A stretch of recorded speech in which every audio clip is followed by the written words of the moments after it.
Estás sintonizando Radio Tepeyac.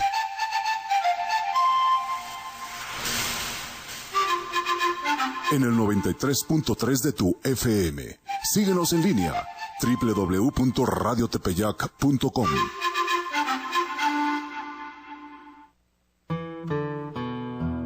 Vivimos con ansia, dolor, vacíos, angustiados, desolados, decepcionados. Nos abandonamos, nos retiramos, nos dividimos, perdemos la fe. ¿Cuál es el camino? Tenemos hambre y sed de Dios. Jesucristo es el único camino, el único Salvador, la única vida, la única verdad. Consolidemos nuestra fe con Monseñor Felipe Arizmendi. En este programa conozcamos más a fondo los cimientos de nuestra fe católica. Consolidemos nuestra fe. Muy buenas tardes y muchas gracias por permitirnos compartir de nuevo este tiempo. Que el Señor les colme de bendiciones. Les saludo a todas las personas que nos siguen, pero sobre todo a los grupos y a las familias que desde el principio de nuestro programa se inscribieron. Por cierto, fueron 40 grupos, entre grupos y familias, pero algunos de ellos no se han reportado con sus respuestas, otros sí, lo hacen sistemáticamente cada 8 días y se los reconocemos y agradecemos. Una invitación muy cordial a aquellos grupos y personas que se inscribieron o aunque no estén inscritos, que puedan participar en este programa. Un recuerdo muy cariñoso a quienes nos siguen por las emisoras de Comitán, de Trinitaria y de Comalapa. Esta tarde me acompaña nuevamente, como hace 8 días, la hermana Cristi Galaviz. Hermana, ¿cómo está? Buenas tardes. Buenas tardes, señor. Gracias a Dios. Oiga, me platicaba que tuvieron varias actividades con motivo de las misiones. Mañana es el Día Mundial de las Misiones. ¿Cómo qué actividades tuvieron en el colegio? Bueno, tuvimos primero mucha oración todos los días, orando y cantando, motivando a los niños para despertar el espíritu misionero. Luego los organizamos para realizar ventas y diferentes eventos como cantar karaoke o pintar caritas para recabar fondos para apoyar a las misiones, pues sabemos que la iglesia es pobre y necesita de algún económico. Ustedes lo hacen cada año, ¿verdad? Sí, la colecta la hacemos cada año, pero diario estamos orando por las misiones. La intensificamos en estos meses. Ustedes en su congregación llevan lo misionero en la sangre. Sí, pues precisamente nuestra madre fundadora, ella siempre decía que no debemos de apartarnos de, es esencial para nosotros misionar con nuestra oración, con nuestro testimonio y con todo. Gracias, hermana. Y recuerden pues, mañana es el Día Mundial de las Misiones, para que intensifiquemos nuestra oración, y también en todas las iglesias se pide un apoyo económico para sostener las misiones en todo el mundo.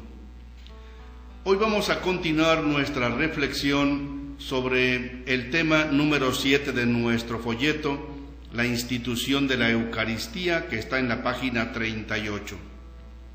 Recuerden que quienes quieran adquirir este folleto lo pueden hacer en sus respectivas parroquias, y esperamos que pronto ya la página de la diócesis lo tenga bien, porque la están rehaciendo, y así puedan bajar también quienes quieran de la página de la diócesis el contenido de nuestros temas sabatinos. Vamos a continuar pues sobre la Eucaristía y retomamos el canto con que empezamos hace 8 días. Es un canto precioso que nos invita a estar cerca del Señor. Señor, ¿a quién iremos? Tú tienes palabras de vida. Nosotros hemos creído que tú eres el Hijo de Dios. En efecto, ¿a quién vamos a ir? Como decía Pedro al final del capítulo 6 de Juan. ¿A quién vamos a ir? Jesús no solo es palabra de vida, sino es pan de vida eterna. Creemos en Él, lo buscamos, lo necesitamos. Ahí también en su folleto tienen la oración inicial, es un salmo de la Biblia, Salmo 42, que nos invita a expresar el deseo que tenemos del Señor, las ansias de contemplar su rostro. Les invitamos a decirlo junto con nosotros. Como busca la sierva corrientes de agua, así mi alma te busca a ti, Dios mío. Tiene sed de Dios, del Dios vivo. ¿Cuándo entraré a ver el rostro de Dios? Las lágrimas son mi pan, noche y día, mientras todo el día me repiten, ¿dónde está tu Dios?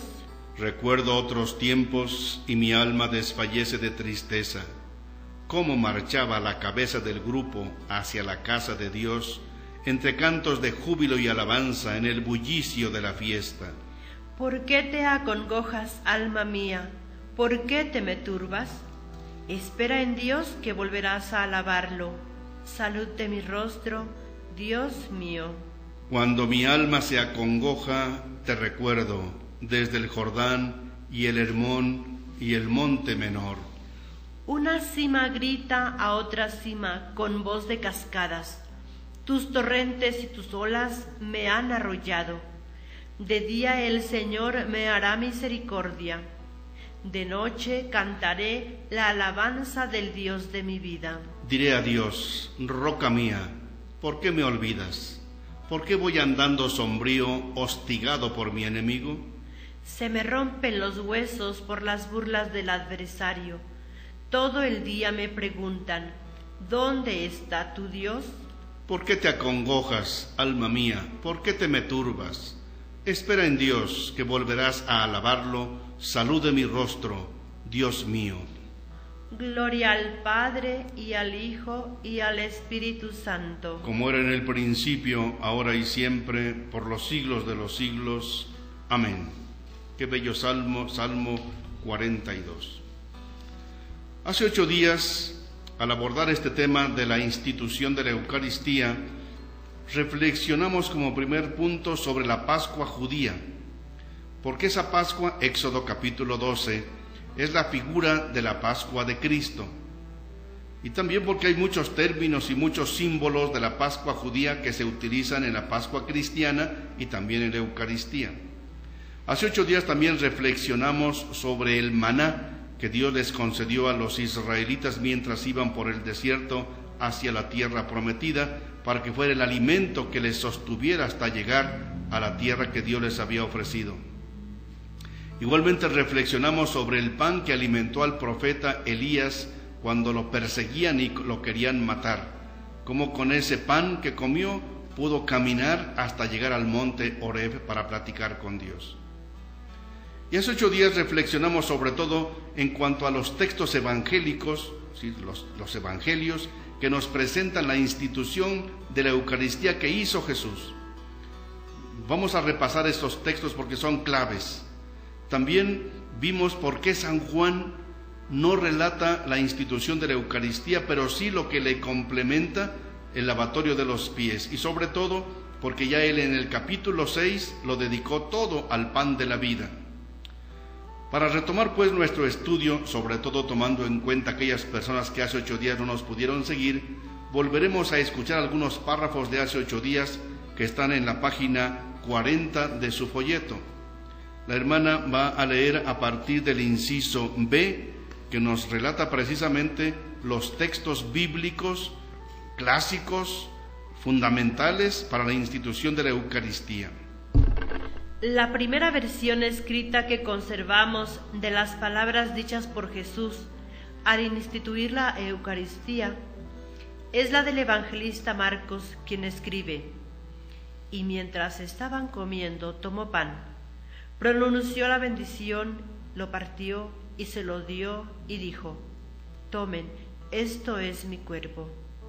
Tomó luego una copa y, dadas las gracias, se la dio y bebieron todos de ella.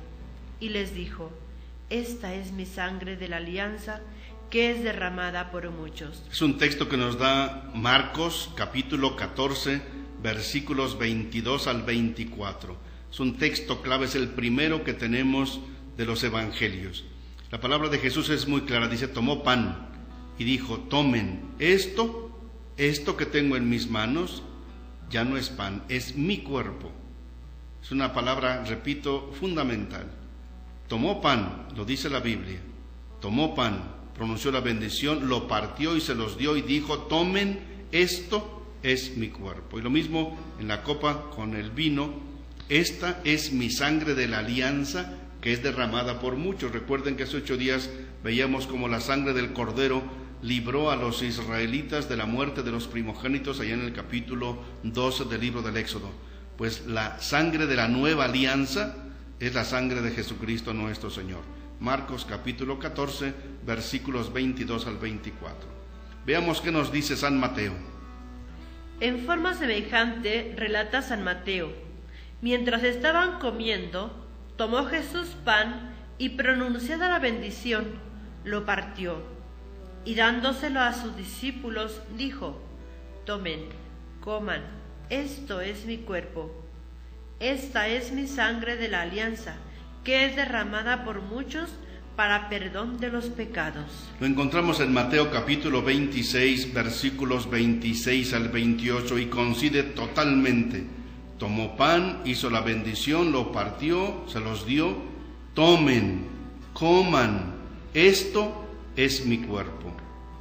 Si no dice, cómanme a mí físicamente, como si fueran antropófagos, no. Él se hace presente en el pan. Ya no es pan, es mi cuerpo. Esto es mi cuerpo, ya no es pan, es mi cuerpo. Ya no es vino, es mi sangre. Mateo 26, versículos 26 al 28. ¿Qué nos dice San Lucas? San Lucas refiere: tomó pan, dio gracias, lo partió y se lo dio diciendo: esto es mi cuerpo que se entrega por ustedes. Hagan esto en memoria mía.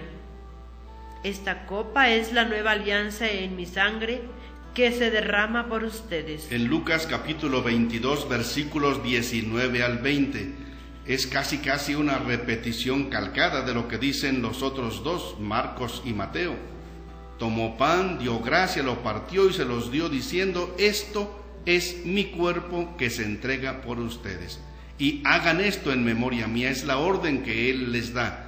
Y decía yo hace 8 días, si Jesús no lo hubiera dicho, no lo hubiera hecho, no nos lo hubiera mandado, yo tampoco lo aceptaría. Vamos a escuchar ahora lo que nos dice San Pablo. San Pablo nos transmite algo que ya es tradición en la iglesia primitiva.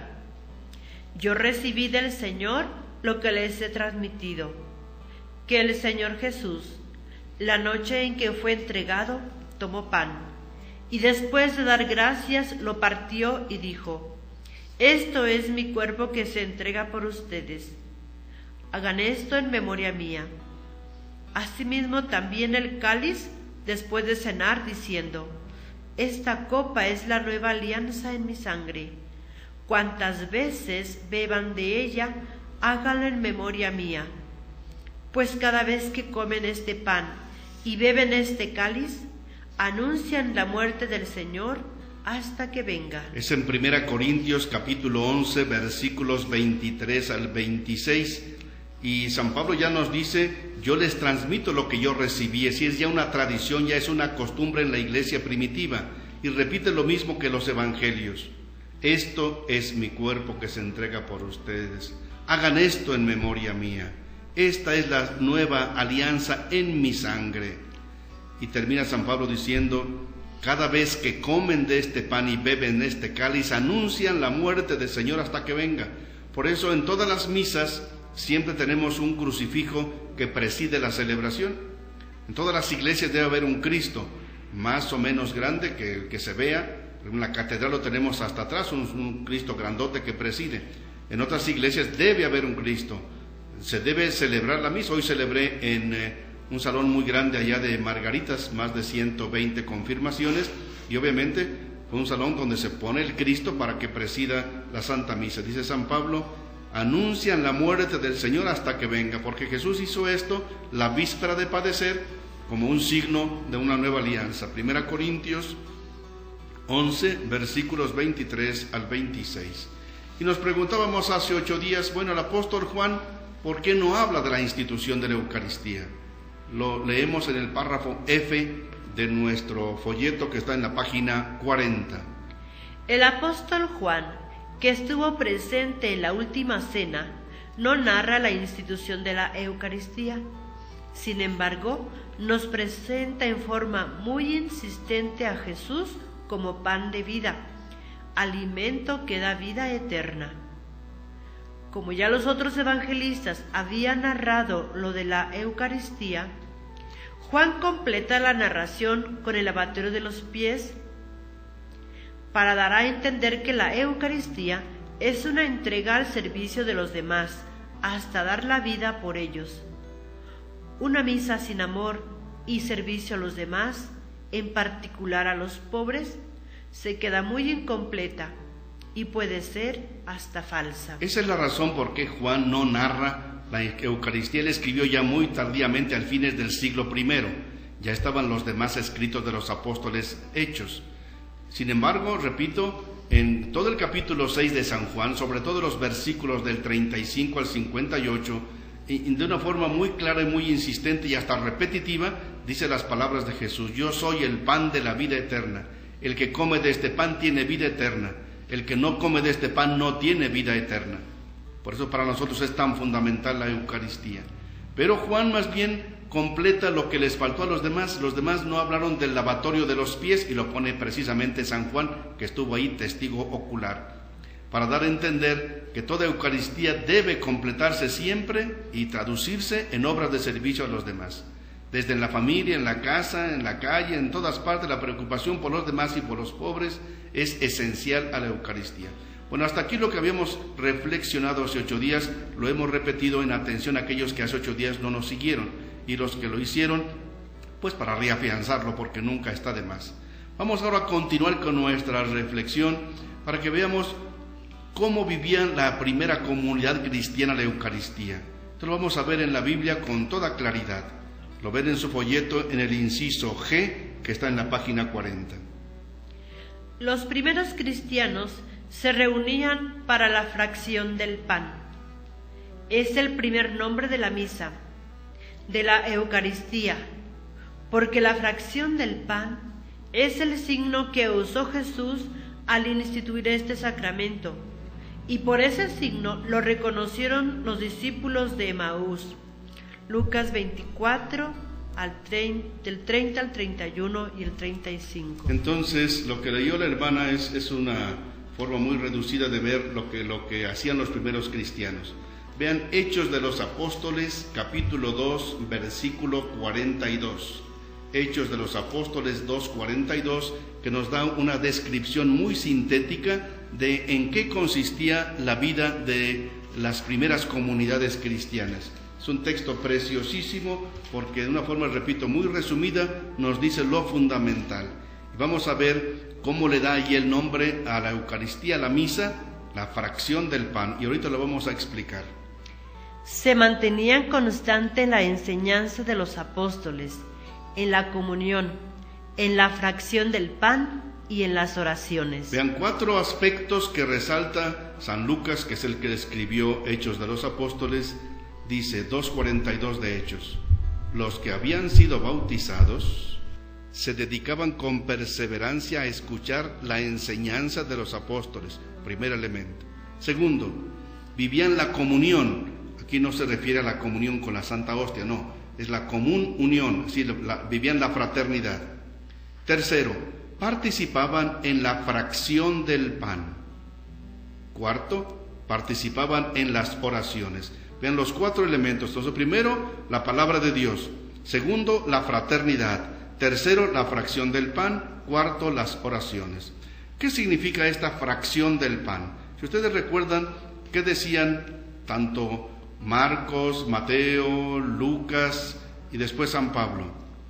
Dicen, Jesús tomó el pan, lo partió. Lo partió. ¿Qué es partirlo? Pues eso es fraccionarlo. La fracción del pan es fraccionarlo, es decir, hacerlo pequeñas partes, partirlo. Es un símbolo bien importante, es el que identifica a Jesús, como lo vamos a ver a continuación. Es decir, es un término que al principio, repito, no se le llama Eucaristía. Eucaristía es porque Jesús, dice el texto, dio gracias, y dar gracias, eucharistein en griego, significa eso, dar gracias. y Eucaristía es acción de gracias, y por eso le puso el nombre de Eucaristía. Pero no se usa el nombre de misa. El nombre de misa es muy tardío, pero aquí le llaman la fracción del pan. Es el primer nombre que se le da a la Santa Misa, la fracción del pan. Entonces, bien interesante, es el signo que usó Jesús al instituir este sacramento, y por eso cuando lo vieron que hizo esta fracción del pan, lo reconocieron. Vean Lucas capítulo 24, versículos 30 y 31 primero. Lucas capítulo 24, versos 30 y 31. Sentado a la mesa con ellos, tomó el pan, pronunció la bendición, lo partió y se lo iba dando. Entonces se les abrieron los ojos y le reconocieron, pero él desapareció de su vista. Vean qué cosa tan interesante. Recuerden que es ese hecho que nos narra San Lucas en el capítulo 24 a partir del versículo 13, cuando nos habla de aquellos dos discípulos que se iban como decepcionados de Jerusalén, iban camino hacia Emaús. Pero dice que mientras iban caminando y reflexionando todos tristes, se les acerca Jesús y le dice, bueno, ¿por qué están tan tristes? Y ya le empiezan a platicar, pues que tú eres el único que no sabe lo que pasó en Jerusalén. ¿Qué pasó? Le empiezan a hablar de Jesús. Y Jesús les dice, oigan, pues qué cabeza tan dura tienen ustedes porque no entienden lo que estaba anunciado sobre el Mesías que tenía que padecer. Y dice el texto que pues ya se atardecía y Jesús como que hizo que iba más lejos y le dice, no, quédate con nosotros, quédate con nosotros. Es el versículo 29, quédate con nosotros porque es tarde y ya está anocheciendo. Y entró para quedarse con ellos. Y aquí viene lo importante. Cuando estaba sentado a la mesa con ellos, tomó pan, lo bendijo, lo partió y se lo dio. ¿Qué dice el texto, versículo 31? Entonces se les abrieron los ojos y lo reconocieron, pero Jesús desapareció de su lado. Y decían, versículo 32, ¿no ardía nuestro corazón mientras nos hablaba en el camino y nos explicaba las Escrituras? Pues sí, pero no bastó que Jesús mismo les explicara las Escrituras. Hasta que Jesús les compartió el pan, que lo fraccionó y se los dio, es cuando lo reconocieron. Qué texto tan profundo.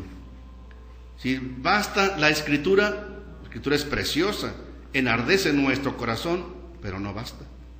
Los hermanos de otras religiones tienen la Biblia y la quieren, y la mayoría tratan de seguirlo, y qué padre, eso es bonito, bellísimo. Enardece su corazón y los hace predicar por todas partes. Qué bello, pero no basta, no basta. Estos discípulos, con sola palabra de Jesús, no lo reconocieron. ¿Cuándo lo reconocieron? En la fracción del pan, que es lo mismo que la Eucaristía. Por tanto, en la misa vean que tenemos dos partes importantes. La primera, llamamos la liturgia de la palabra, y segundo, la fracción del pan, la Eucaristía. Son las dos partes que tiene la misa, como la última cena tuvo esas dos partes fundamentalmente. Y concluye esta narración de Lucas capítulo 24, versículo 35, que nos dice: ellos por su parte contaron lo que había pasado en el camino y cómo le habían reconocido al partir el pan. Es decir, ellos en ese mismo momento regresaron a Jerusalén, dice el versículo 33, donde encontraron reunidos a los 11 y a todos los demás que decían, es verdad, el Señor ha resucitado y se ha aparecido a Simón. Versículo 35, ellos por su parte, estos dos discípulos, contaban lo que les había ocurrido cuando iban de camino y cómo lo habían reconocido al partir el pan. Vean qué fundamental este texto. Es decir, la forma de encontrar plenamente a Jesús es la Eucaristía. No basta, por tanto, la palabra, no bastan las reuniones, no bastan las oraciones, no bastan los rosarios, no bastan las novenas. Todo eso es muy bonito, precioso, pero no basta. Si el momento clave, fundamental, definitivo, el más importante en el que Jesús se hace presente es la Eucaristía. Por eso la queremos tanto, la valoramos tanto, la respetamos tanto, la queremos tanto, la Eucaristía, de veras. Vamos a seguir ahora comentando cómo poco a poco fue lográndose que la Eucaristía fundamentalmente se hiciera lo que llamamos el domingo, es decir, el primer día de la semana. ¿Qué dice el párrafo H de nuestro folleto que está en la página 40 y 41? Se dice que esta fracción del pan se hacía el primer día de la semana, que es el día siguiente al sábado, Hechos 27. Por tanto, la Eucaristía es la memoria de la muerte y también de la resurrección del Señor. Con el tiempo, ese primer día de la semana es el día en que se reúnen los cristianos. Bien, vamos allá a esto que leyó la hermana de una forma breve, nos ilustra mucho lo que queremos explicar. ¿Cuándo se reunían los primeros cristianos para celebrar esto que llamamos la fracción del pan?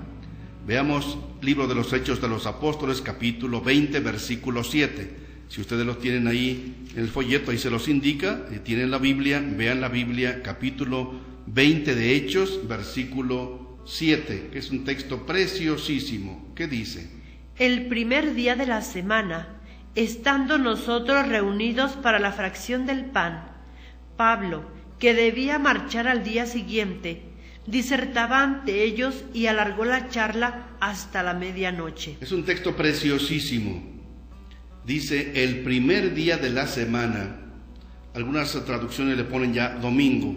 La versión original no dice domingo. La versión original es en griego. Es el primer día de la semana. Todavía no le llama domingo.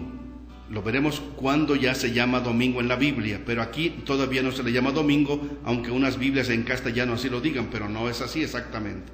Dice el texto, Hechos 27, el domingo, no, el primer día de la semana nos reunimos. ¿Para qué? Para la fracción del pan. Es decir, va a estar ligada la fracción del pan, la Eucaristía, al domingo, es decir, a la fiesta de la resurrección. ¿Cuándo resucitó Jesús? Pasado el sábado, el primer día de la semana. Con el tiempo, al primer día de la semana se le va a llamar domingo, lo veremos más adelante. Pero aquí lo que nos importa dice, el primer día de la semana, por tanto domingo, nos reunimos para la fracción del pan. De aquí, desde la iglesia primitiva, empezó a darle mucha fuerza a lo que después se llamará domingo. Es el primer día de la semana, que era un día laborable, como un lunes para nosotros. Pero era pasando el sábado ya quedó en el Antiguo Testamento. Cuando alguien sigue dándole tanta importancia al sábado, se quedó en el Antiguo Testamento. Ya no somos judíos, somos cristianos, seguimos a Cristo, y Cristo resucitó no en sábado. Cristo resucitó pasado el sábado, es decir, el primer día de la semana. Pablo, desde luego, estuvo haciendo una predicación muy larga. Si veamos otra vez los dos elementos propios de la Eucaristía, la palabra de Dios y la fracción del pan. Vamos a ver cómo ya desde la iglesia primitiva poco a poco se fue llamando a este primer día de la semana domingo. Vamos a ver en primera carta a los Corintios, veamos a ver cómo ya era una costumbre que se reunieran el primer día de la semana. Primera carta a Corintios, capítulo 16, versículo 2. Ya San Pablo se está despidiendo y les está haciendo unas últimas recomendaciones.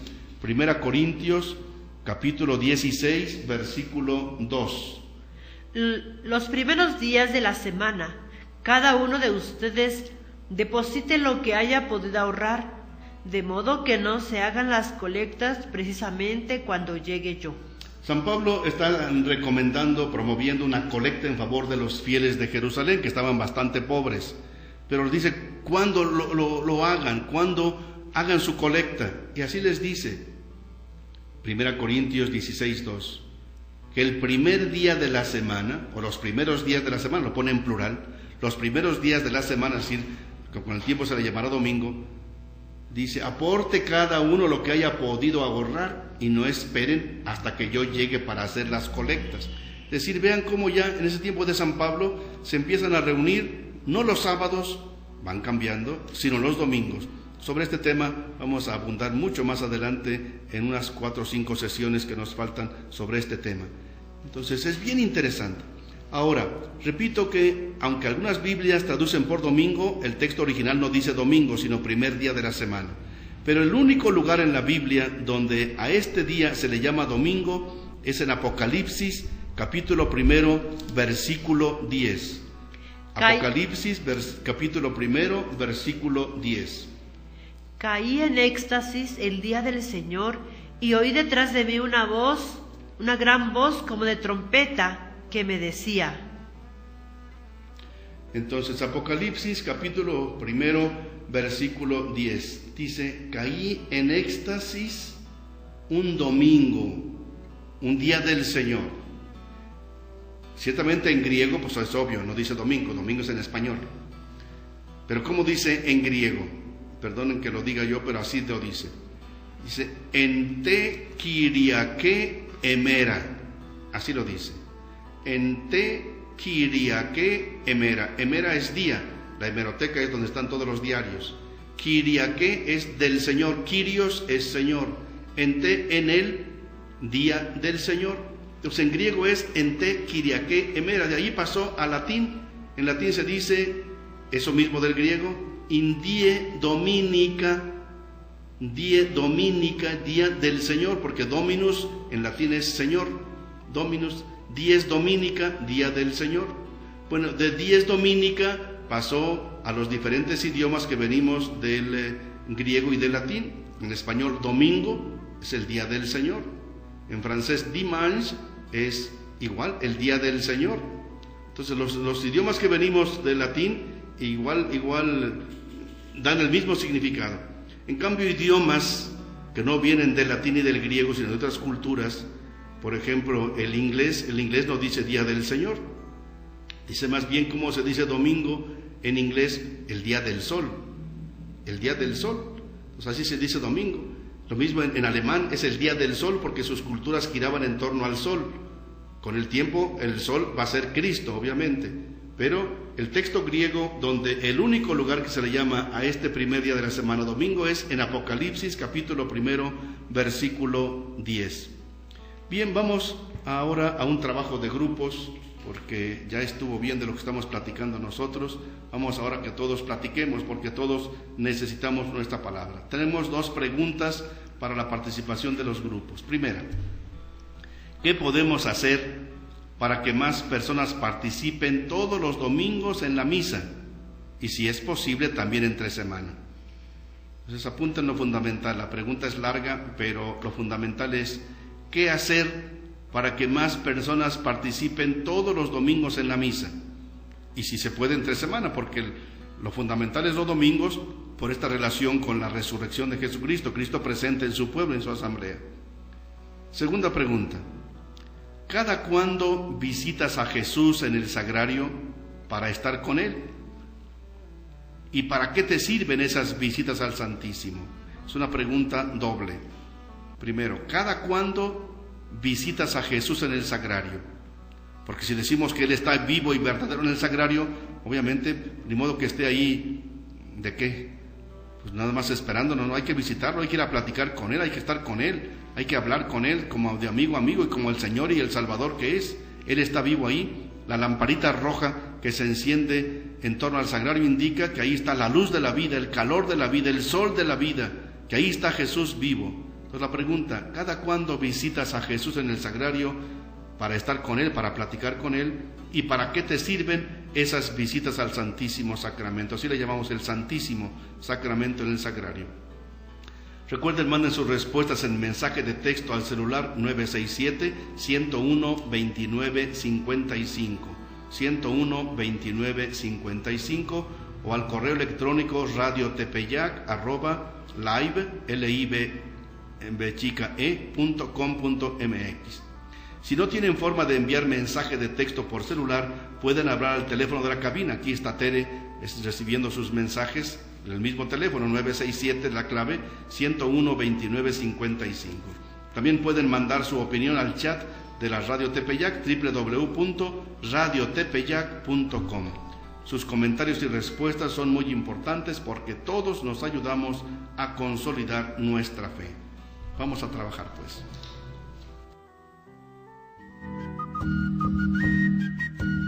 Monseñor Felipe Arizmendi está al micrófono. Consolidemos nuestra fe. Regresamos.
Cristo es la roca de nuestra vida. Consolidemos nuestra fe con Monseñor Felipe Arizmendi.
Monseñor Felipe Arizmendi está de nuevo con nosotros para que juntos conozcamos más a fondo los cimientos de nuestra fe católica.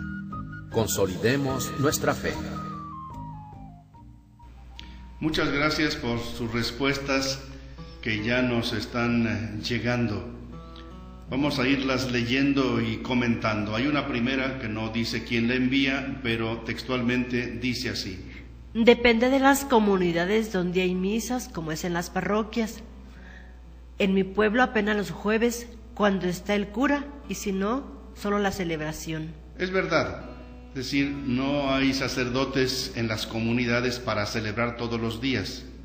Les digo que hay comunidades tan lejanas por allá en la selva, que si el sacerdote va una vez al año ya es muchísimo.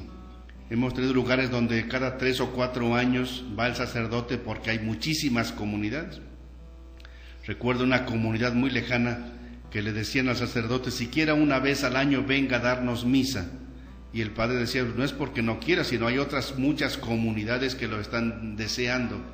Entonces dice, donde hay misa en la parroquia, sí, dice, yo voy, pero los jueves cuando no está el sacerdote hay solo celebración, y efectivamente la celebración ya es una ventaja porque es la palabra de Dios, sobre todo en aquellas comunidades donde hay ministros para poder dar también, además de la palabra, la Santa Comunión, la Santa Eucaristía. Zahales del Buen Pastor nos dice: enseñar a nuestros hijos que Cristo es el camino, verdad y vida, y que Él nunca nos ha dejado y se encuentra vivo en la fracción del pan, con nuestro testimonio, el comulgar a diario o cada domingo. Efectivamente, porque preguntábamos cómo hacer que más personas vayan a la Santa Misa, y dice aquí muy bien Zahales del Buen Pastor, enseñar a nuestros hijos que Cristo Jesús es el camino, la verdad y la vida, y que Él nunca nos ha dejado y se encuentra vivo en la fracción del pan. Por eso dicen, nuestro testimonio es lo primerito. El comulgar diariamente o cada domingo. Si se puede todos los días o por lo menos cada domingo. Es el mejor testimonio. A mí, a nosotros, en casa, ¿quién nos enseñó? Pues nuestro papá. Obviamente la mamá, nuestra abuelita. Es decir, ellos nos enseñaron mucho desde el principio a darle la importancia que merece. Mi papá se preocupaba mucho de que cada primer viernes fuera un sacerdote. Entre semana no se podía, en domingo menos. Alguna vez iba el vicario o el párroco de nuestro lugar donde estábamos en aquel tiempo, eran 2 horas y media a caballo o a pie. Entonces no era fácil que pudieran ir. Pero en aquellos tiempos no se podía dar la comunión, los ministros, hoy sí. Hoy en la mañana en Margaritas, por ejemplo, autoricé a nuevos ministros y ministras para que den la comunión a los enfermos o en las celebraciones donde no está el sacerdote. Es el testimonio, es lo que dice muy bien Zagales.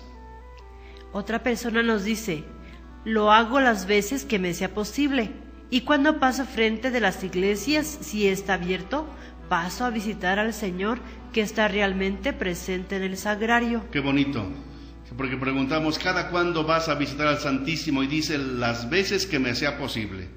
Efectivamente es, y a veces no es cuestión de estarse ahí 1 o 2 horas, no, pasar el Señor, ya me voy, ya vine, Dios nos bendícenos, acompáñanos y vámonos, ya me voy a mi trabajo. A veces no podemos, cuando podemos estar más tiempo, 10, 15, 20 minutos, yo procuro todos los días estar 1 hora por la mañana, siempre que me es posible, y por las noches otro momento, estar ahí cerca del Señor. Y aunque realmente no esté abierto, pongamos la catedral o otras iglesias, si sabemos que está dentro del Señor, al pasar, mucha gente se persigna. Entonces, porque sabemos que realmente el Señor está ahí presente. Otra persona nos dice, ¿qué hacer para que las personas comprendan lo que es la misa? Evangelizar más a las personas. Platicarles de lo hermoso que es ir a misa y recibir el cuerpo de Dios vivo. Cada lunes me sirve para ir a platicar personalmente con Él, pedirle su bendición y fortaleza, agradecerle siempre mucho por la vida. Qué bonita respuesta. Pues, ¿qué hay que hacer para que la gente vaya más a misa? Dice, evangelizarles, explicarles lo que es, lo hermoso que es la misa, lo hermoso que es recibir el cuerpo de Dios vivo. Y cada cuando vas, dice, cada lunes.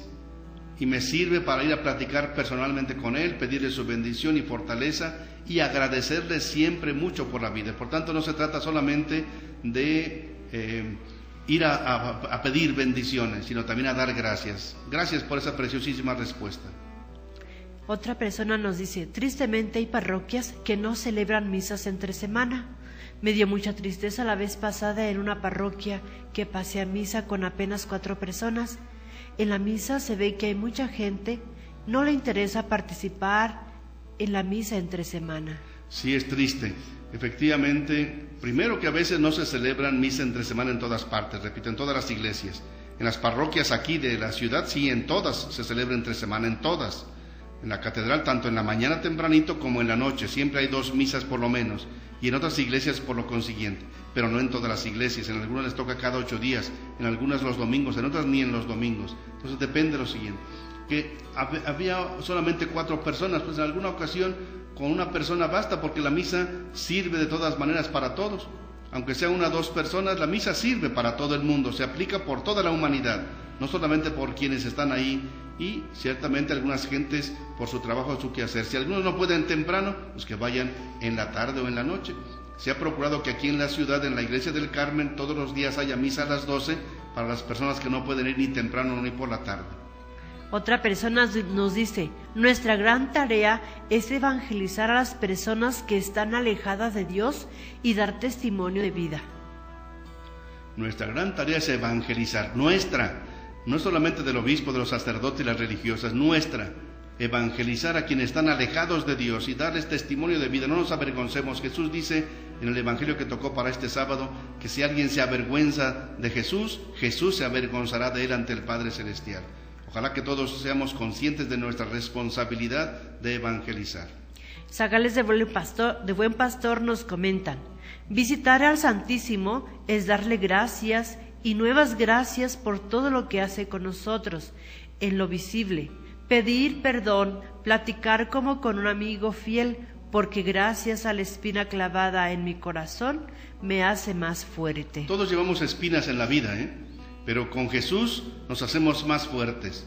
Pero no solamente, repito, pedir perdón, sino que hay que platicar como con un amigo fiel.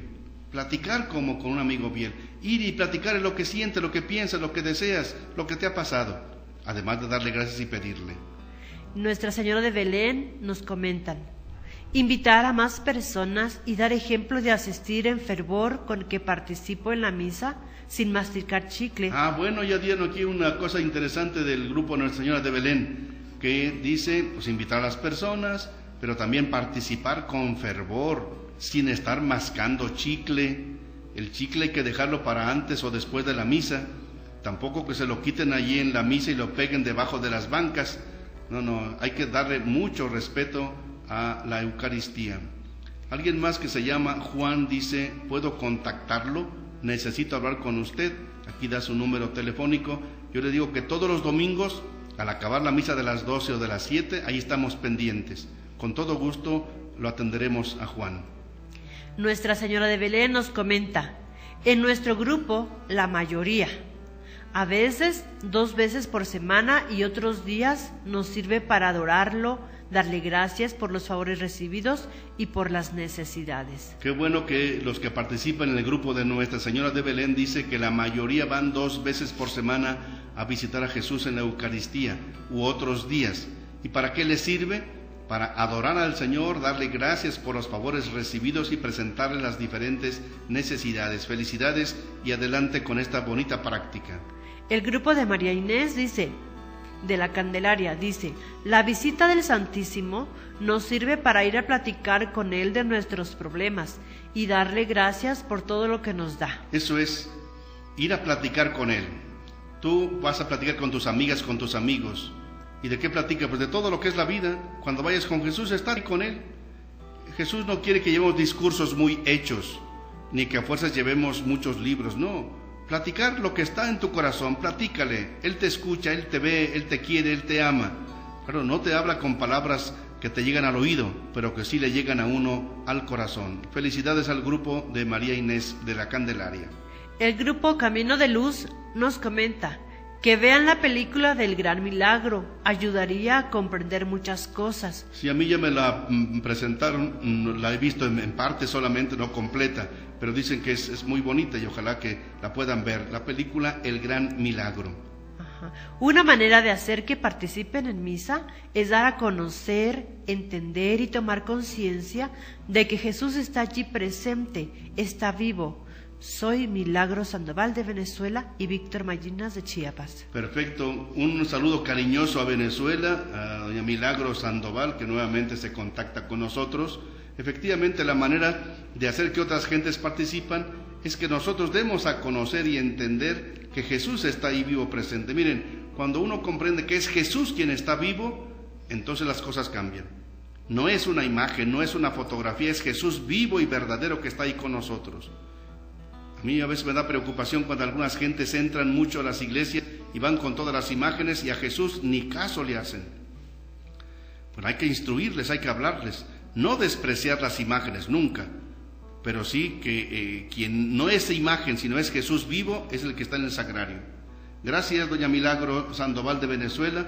Lo mismo nos dice Víctor Ballinas de Chiapas. Por cierto, Víctor Ballinas me propone que dé un tema sobre ahora las fiestas de todos los santos y los difuntos.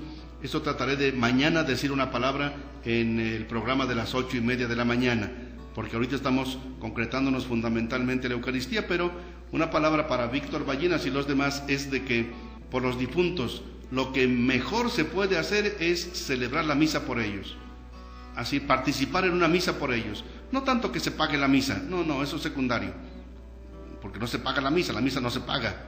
Se le da el estipendio al sacerdote como un apoyo para su ministerio, pero participar en una misa por los difuntos es lo máximo, porque en la Eucaristía está Cristo, ellos están con Cristo en el cielo y esperamos que en Cristo podamos unirnos.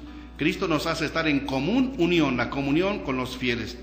Por eso cuando se pone una veladora por los difuntos, una vela, una cera, para señalar que queremos que tengan luz eterna. Las flores que se les ponen es para que tengan un jardín, el paraíso eterno. Bien, vamos a continuar ya con nuestro programa, con lo que tenemos en nuestro folleto, para que sigamos ahora pues con unas aplicaciones de lo que hemos reflexionado aquí. pueden ver su folleto en la página 41, el párrafo I, que nos va a ir introduciendo en lo que es fundamentalmente la misa. Jesucristo dio a sus apóstoles la orden de celebrar este sacramento eucarístico. Los apóstoles transmitieron esta orden a sus sucesores, que son los obispos, y estos a sus colaboradores inmediatos, que son los sacerdotes.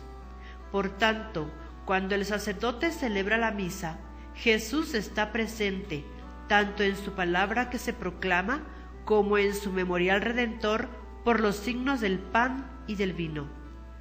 Está también presente en la comunidad que se reúne en su nombre y en la persona del ministro. Es decir, Jesucristo, lo mismo que hizo en la última cena, ordenó a sus apóstoles que lo hicieran igual. ¿Qué hicieron los apóstoles? Ya vimos que lo pusieron en práctica. Pero a su vez los apóstoles lo transmitieron a los sucesores de los apóstoles, que somos los obispos. La cadena nunca se ha roto en todo el tiempo y en toda la historia.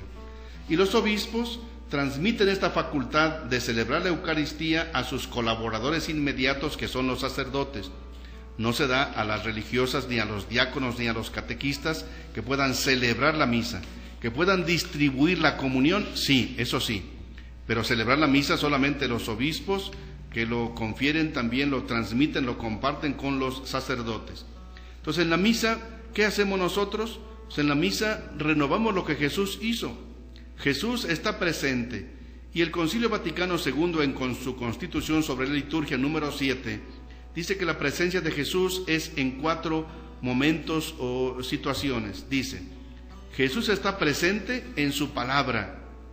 Dice el concilio, es Jesús quien sigue anunciando su evangelio. Segundo, está presente por los signos del pan y del vino, como Él nos ordenó hacer. Ya no es pan, ya no es vino, es cuerpo y sangre de Cristo. Tercero, está presente en la comunidad que se reúne en su nombre, pues dice Jesús, donde 2 o 3 están reunidos en mi nombre, ahí estoy yo en medio de ellos. Y en cuarto lugar, está presente en la persona del ministro.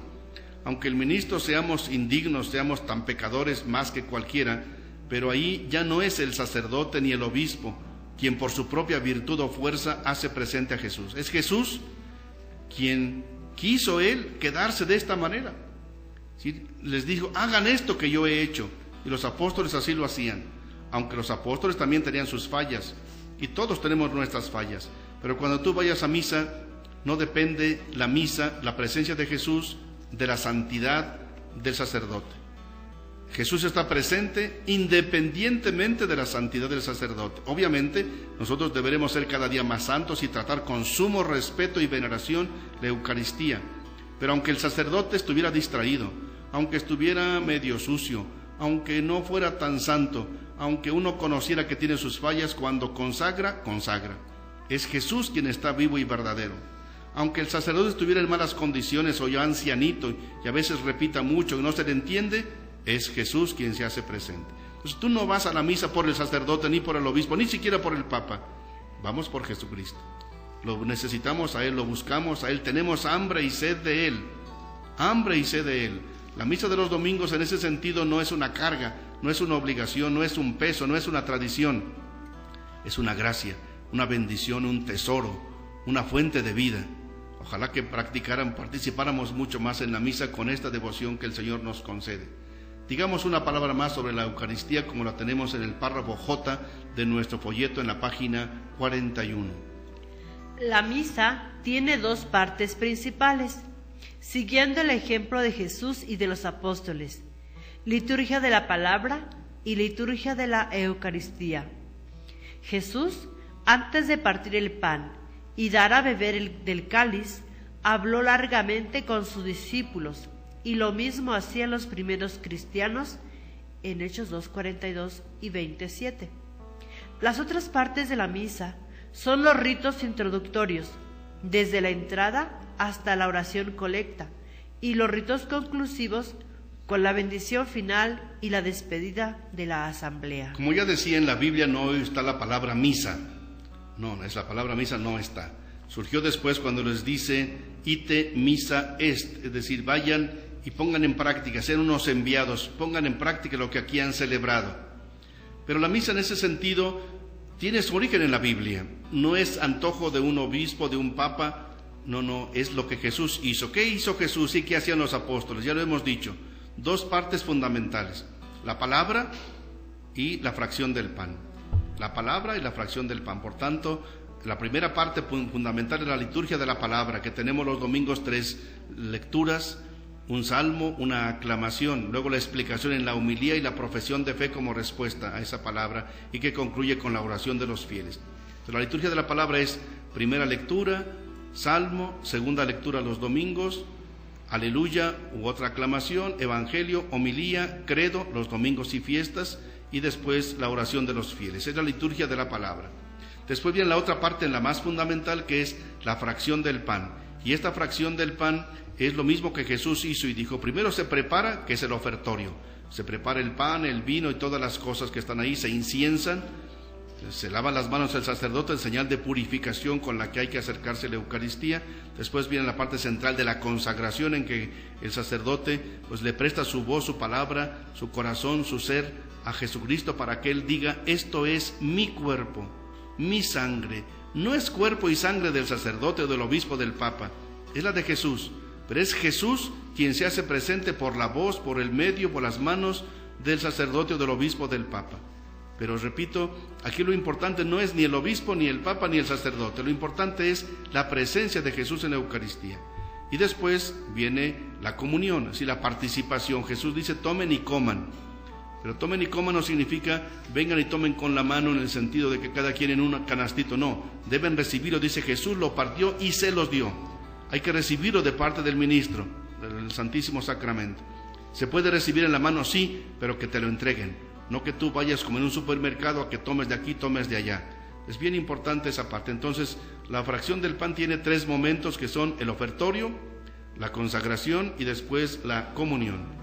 Y después tenemos otras partes que son introductorios, desde el canto de entrada, la monición, el saludo, el yo confieso, el Señor ten piedad, el gloria y la oración colecta. Ahí terminan los ritos introductorios, que a veces se abrevian o se suspenden. Y los ritos conclusivos, que son después de la oración de la comunión, la bendición final y la despedida. Entonces la misa, repito, está toda ella pues tomada en su inspiración fundamental de la Biblia, de lo que Jesús hizo y hacían las primeras comunidades cristianas. Ojalá que podamos cada día participar con mayor conciencia en la Santa Misa. Finalmente, ¿qué dice el párrafo K de nuestro folleto en la página 41?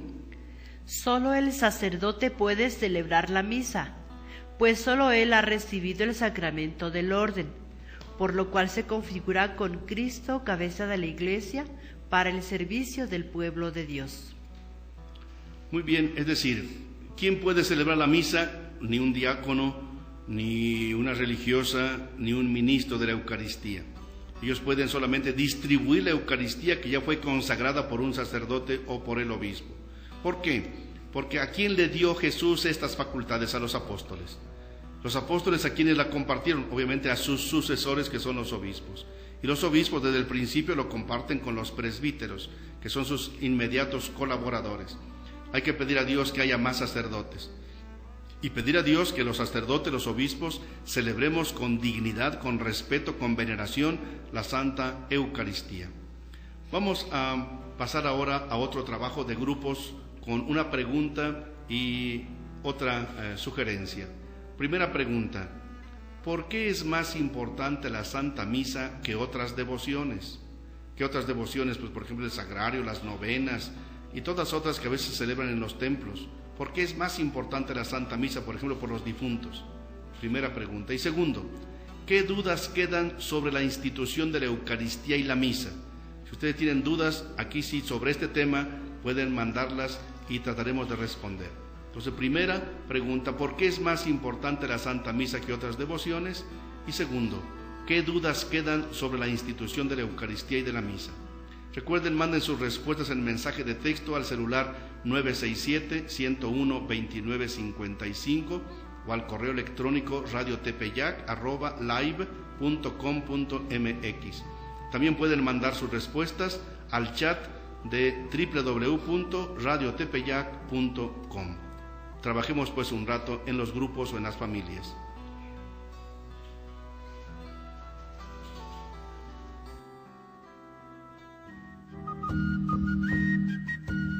Monseñor Felipe Arizmendi está al micrófono.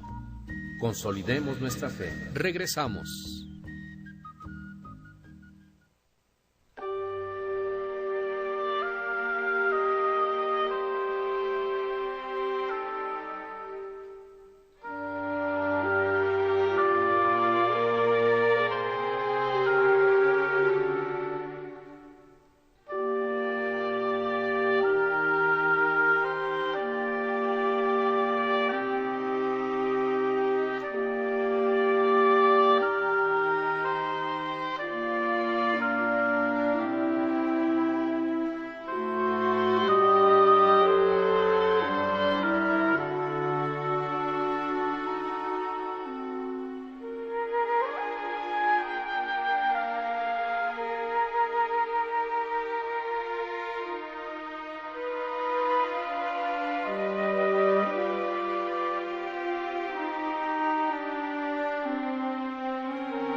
Somos discípulos y misioneros de Cristo.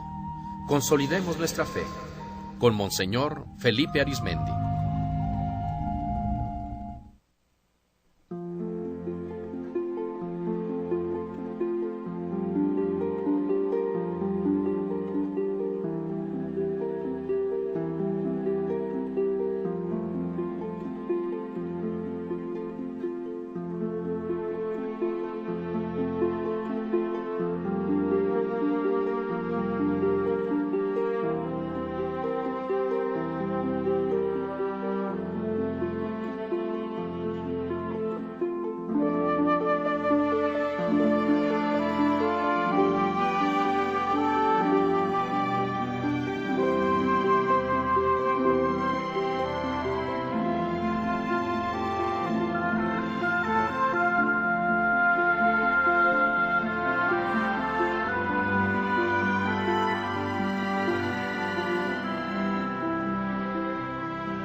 Monseñor Felipe Arizmendi está de nuevo con nosotros para que juntos conozcamos más a fondo los cimientos de nuestra fe católica.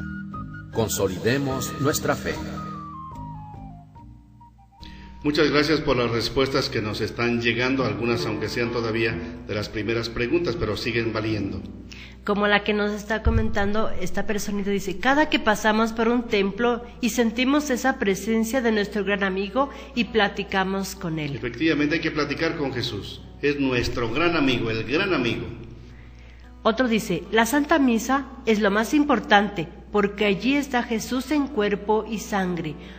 Además, tenemos la oportunidad de recibirlo siempre y cuando estemos atentos, Jesús es el Hijo unigénito de Dios y fue enviado para salvarnos del pecado. Soy Milagros Sandoval, de Venezuela. Nuevamente, doña Milagros nos sigue contactando desde Venezuela y dice respuestas preciosas. Dice, es lo más importante porque allí está Jesús en cuerpo y sangre verdaderamente y podemos recibirlo siempre y cuando estemos aptos, porque Jesús es el Hijo de Dios y fue Él quien se entregó por nuestros pecados. Gracias, doña Milagro. Un saludo cariñoso a Venezuela. Gisela y Vania me mandan oraciones. O piden oraciones más bien por ellas. Piden oraciones por estas dos personas desde aquí con todo gusto.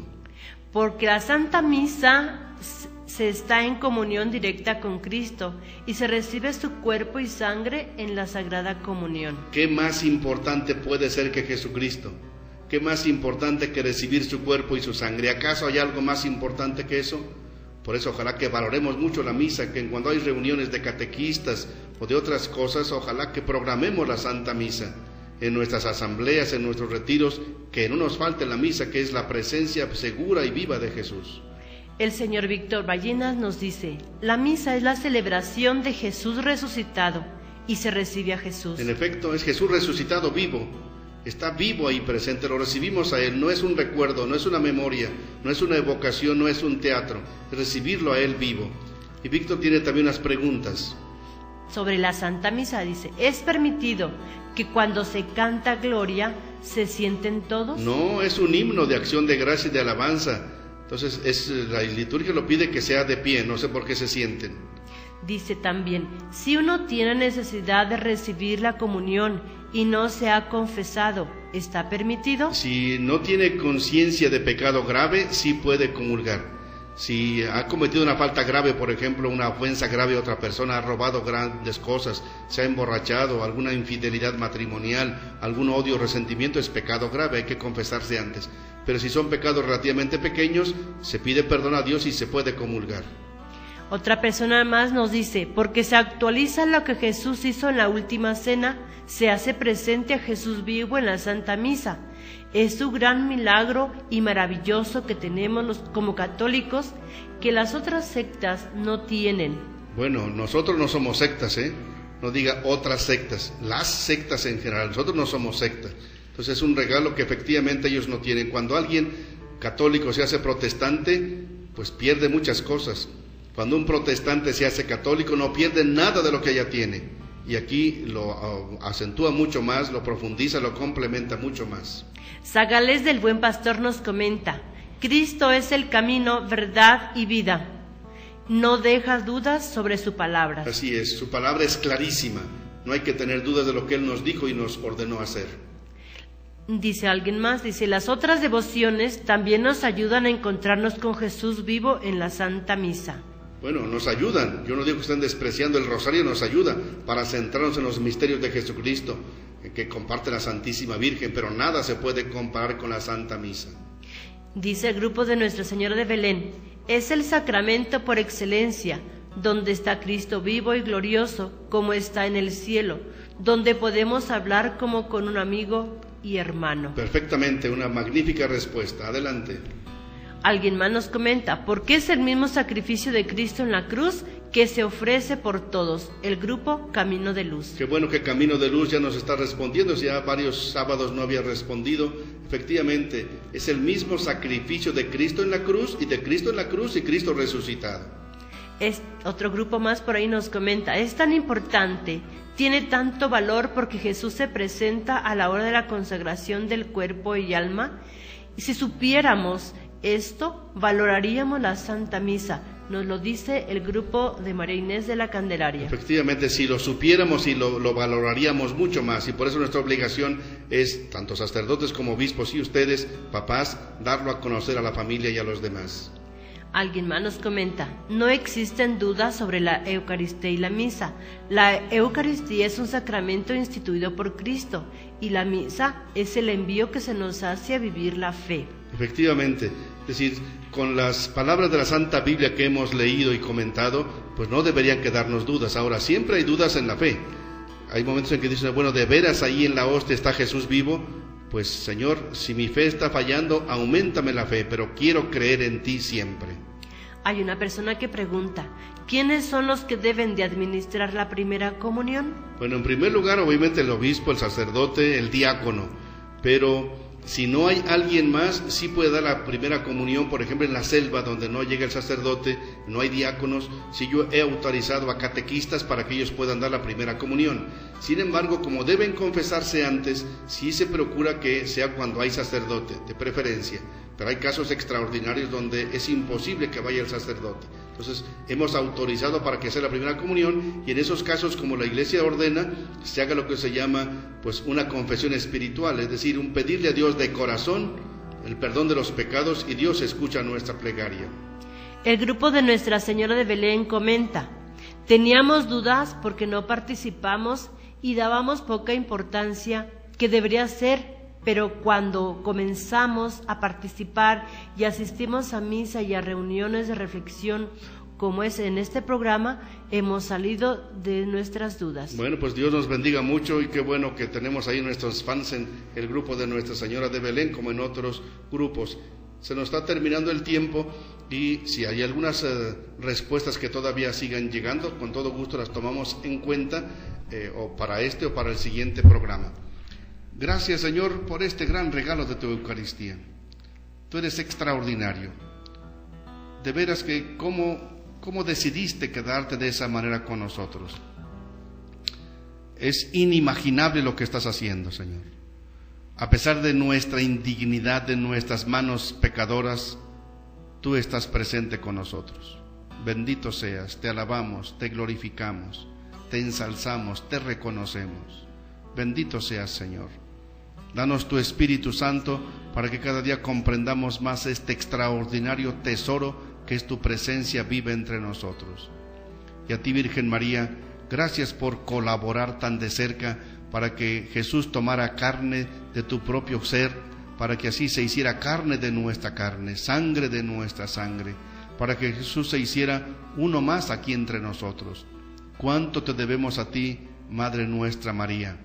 Tú, con el sí que le diste al ángel, que le diste a Dios, estás colaborando muy de cerca. Tú no eres Dios, pero sí Dios te quiso invitar que fueras la madre de aquel que es Dios. Tú no estás más allá, más encima, más grande que Dios, nunca. Eres tú la esclava del Señor, pero te reconocemos como nuestra madre que nos quiere dar a Jesús. Intercede, Señora, para que lleguemos a Jesús, que valoremos a Jesús, que lo apreciemos, que nos acerquemos cada día más a la Eucaristía. Haz que seamos personas, familias, parroquias, diócesis eucarísticas, que la Eucaristía sea el centro de nuestra vida. Ven, Espíritu Santo, y concédenoslo abundantemente como te lo solicitamos. Vamos a concluir con un canto que está sugerido allí en la página 42 y es un canto muy popular que todos conocemos. Cantemos al amor de los amores, cantemos al Señor, Dios está aquí, venid adoradores, adoremos a Cristo Redentor. Gloria a Cristo Jesús, cielos y tierra, bendecid al Señor. Honor y gloria a ti, Rey de la gloria. Amor por siempre a ti, Dios del amor. Qué bello canto. Aquel que es el amor y en la Eucaristía por amor se queda, no podemos menos que corresponderle con amor. Amor por siempre a ti, Dios del amor. Muchas gracias para esta sesión y dentro de 8 días vamos a hablar un tema bien importante también, como es el sacramento de la reconciliación, que es el 8º tema de nuestro folleto que está en la página 43. Ya vamos terminando nuestro folleto, ya estamos en el tema número 8 y son 12 temas en total. Esperamos concluir en el mes de diciembre estos temas.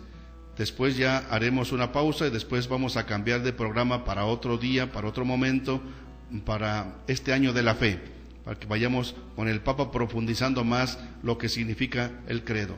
Pero el tema de 8 días es fascinante porque mucha gente dice: ¿yo para qué me confieso? Yo le pido perdón a Dios y Dios me perdona. ¿Para qué voy a necesitar la absolución de un sacerdote que además es pecador? Pues sí, efectivamente, ¿quién niega que somos pecadores? Pero cuando uno valora lo que significa la confesión, que además está instituida por Jesús, que está mandada por Jesús, uno se queda realmente pasmado de los milagros que Dios hace de resurrección. ¿Cuántas personas llegan destrozadas a la confesión y se levantan resucitadas? La mayoría que se confiesan al final dicen: gracias Padre, gracias Señor Obispo por este sacramento, porque su vida cambia, hasta sonríen, les cambia el rostro, les cambia la conciencia y les cambia el corazón. Entonces es un tema fascinante, cómo nosotros en la Biblia nos apoyamos para decir que Dios perdona los pecados por medio del sacerdote. Si Jesús no lo hubiera dicho, yo tampoco me confesaría. Yo también necesito confesarme y pedir a Dios perdón por mis pecados. y me acerco también a un sacerdote, yo obispo me confieso ante un sacerdote para que Dios me perdone los pecados. Dentro de 8 días pues les esperamos para el siguiente tema. Muy buenas noches.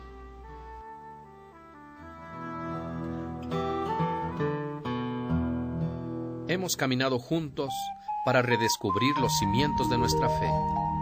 Consolidemos nuestra fe con Monseñor Felipe Arizmendi.